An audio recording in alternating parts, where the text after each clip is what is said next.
Hai semua, Assalamualaikum, selamat sejahtera. Apa khabar? Sihat? Dah makan? Belum? Pergi makan dulu. Okay, minta maaf banyak-banyak sebab cikgu upload video ni lambat sikit sebab ada masalah sikit lah, ada hal sikit yang tak dapat dielakkan. Tapi tak apa, hari ni kita akan belajar satu tajuk baru iaitu pecutan graviti dan jatuh bebas. Mungkin ada dah belajar, so ada dah belajar, ada dah tahu, tak apa. Kita boleh buat revision lagi sekali. So bagi siapa yang tak tahu, dengar elok-elok. Kalau tak faham boleh komen dan boleh ulang tonton sampai korang faham gila-gila. Okay, now hari ni kita akan belajar pecutan graviti dan jatuh bebas. Apakah pecutan graviti dan jatuh bebas nanti kita tengok. Tapi sebelum tu cikgu nak tanya, biasalah korang pernah tengok hujan, betul? Hujan jatuh ke bawah ke jatuh ke atas? Okay, kenapa hujan tu jatuh ke bawah dan bukan hujan tu naik ke atas? Jatuh mestilah ke bawah kan? Okay, kenapa? Itu persoalan yang cikgu nak kamu jawab. Nak fikir-fikirkan kenapa. Kita baling bola, eventually bola tu akan jatuh ke bawah, jatuh ke bumi lah. Kenapa? Why? Okay, dan tengok ni, okay, still bola akan jatuh ke bawah. Kenapa tak bola ke atas? Ya, itu soalannya. Yes. Okay, lagi sekali kita tengok. Okay, so boleh try lepas ni kat rumah. Siapa yang nak bazirkan bola tu boleh lah okay.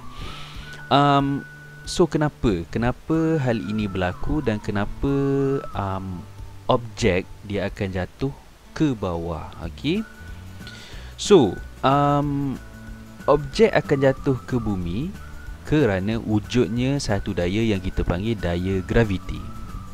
Okay, ni pun kamu dah belajar masa tingkatan 2, so just revision balik. So daya graviti inilah yang menyebabkan satu objek tu sentiasa akan jatuh ke bawah disebabkan oleh daya tarikan graviti oleh bumi terhadap objek-objek. Ya, so objek-objek yang ditarik ke bumi, so dia akan jatuh ke bawah. Okay, so disebabkan objek ni bergerak, maka dia akan mengalami pecutan. Serupa juga dengan graviti. Apabila graviti menarik sesuatu objek, so objek itu akan start bergerak. Bergerak daripada satu tempat dan ke bawah. Okay, so dia bila adanya pergerakan, wujudnya satu keadaan kita panggil perubahan hal laju. Perubahan hal laju dengan erti kata lain, dia adalah pecutan. Jadi macam mana nak menentukan nilai pecutan graviti itu?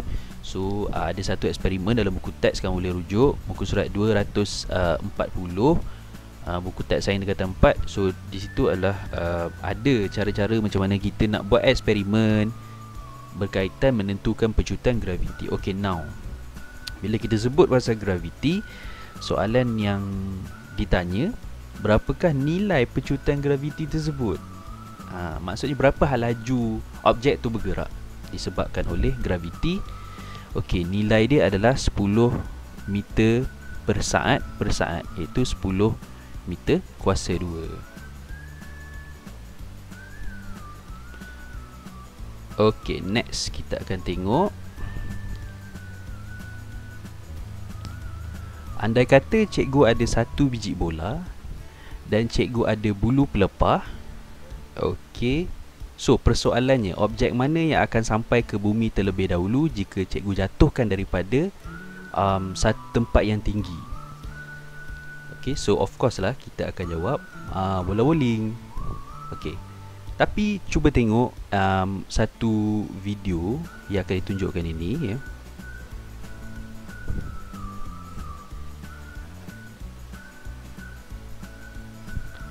Okay, lagi sekali.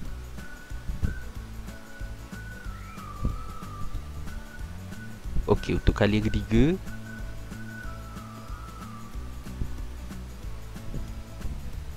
Okey, so macam tak percaya kan? Tapi ini adalah eksperimen yang betul-betul dilakukan tanpa kita edit pun.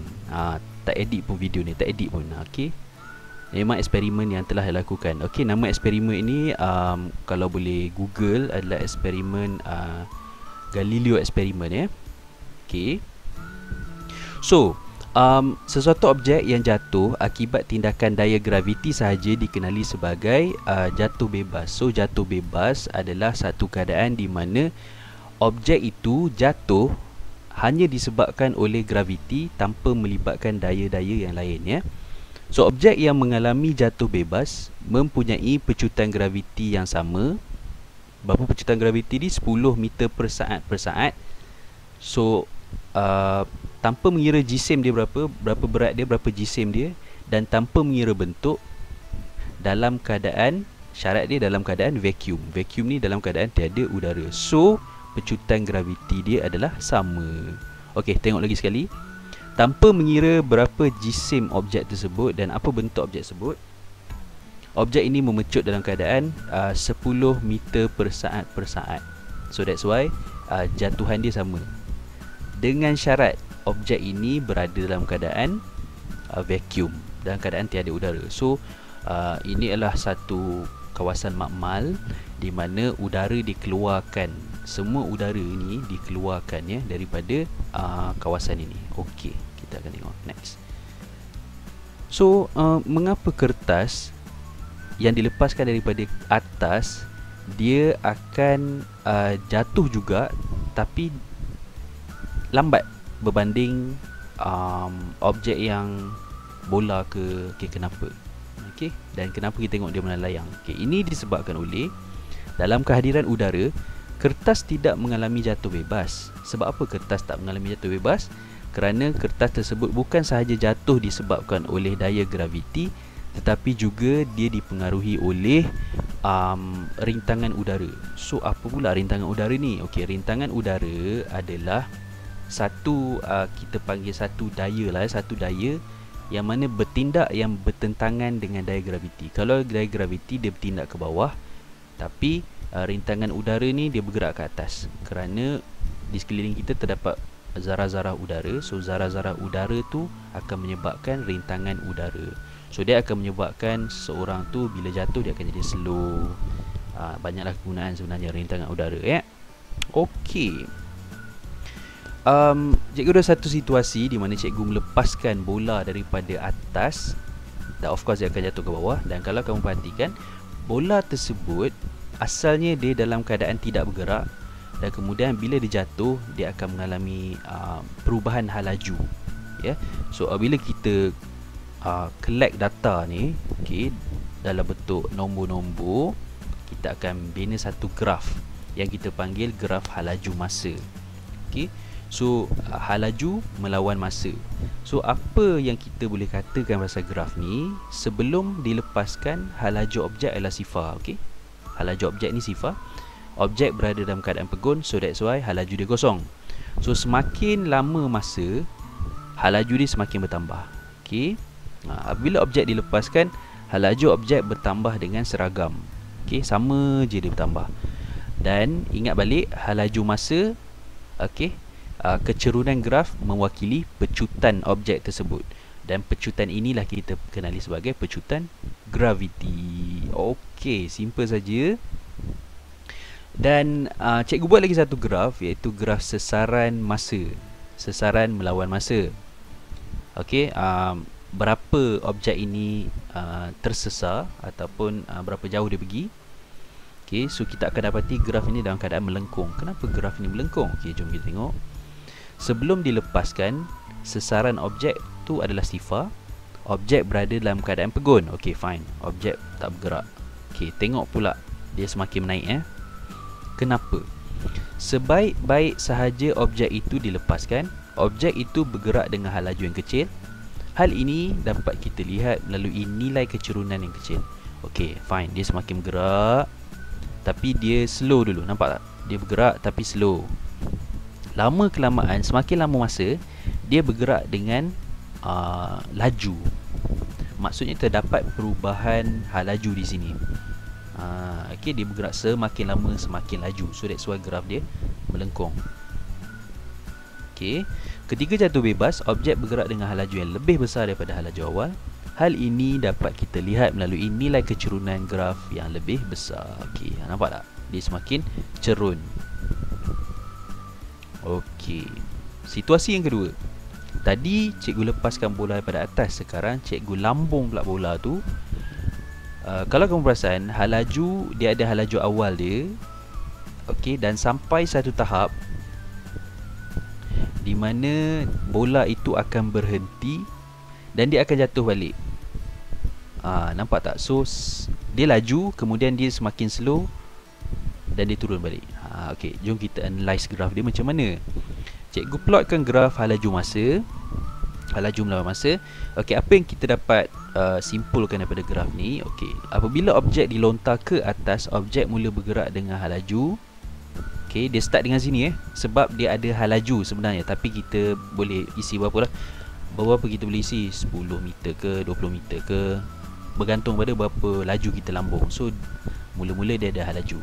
Okey, kemudian hal laju objek semakin berkurang apabila objek bergerak ke atas. Kenapa pula semakin berkurang? Sebab graviti tadilah. Okey, so tenaga kinetik dia dah semakin berkurang sehingga mencapai kosong dekat atas ni. So that's why dia berhenti bergerak, dan tenaga daya graviti pula yang menarik dia ke bawah. Okey, so kecerunan graf hal laju masa adalah negatif sebab dia menurun ke bawah, dan sampai je di sini pada ketinggian maksimum hal laju objek adalah 0. Di sini sebenarnya adalah objek itu dah berhenti. Nampak hal laju dia kosong, so dia stop dan disambung pula ke bawah sebab dia menurun pula. Okey, tu cerita lain, tapi tak apa, dalam graf ini ini yang boleh kita simpulkan. Okey, kalau cikgu plotkan graf sesaran masa pula. Okey, graf sesaran masa, apa yang boleh kita simpulkan? Sebaik-baik sahaja objek dilontar ke atas, objek bergerak dengan hal laju v meter per saat. Okey, contoh cikgu lontar ke atas. Okey, graf dia kat sini. Okey, objek bergerak ke atas dengan hal laju semakin berkurang. Okey, so sesaran dia semakin berkurang, maknanya dia tak pergi jauh lah. So that's why graf dia semakin lama semakin mendatar. Okey, dan sampai sahaja di sini. Ini apabila graf tu mendatar, maksudnya sesaran dia adalah maksimum, mana hal laju dia ketika itu hal laju 0 sebab dia berhenti. Nampak kat atas ni dia berhenti. Okey, maknanya kat sinilah dia. So objek akan berhenti buat seketika sebelum jatuh ke bawah semula. Okey, so habis. Okey, ini sahaja yang kita akan belajar berkenaan tajuk 11.3. So sekian saja. Terima kasih. Assalamualaikum. Bye bye.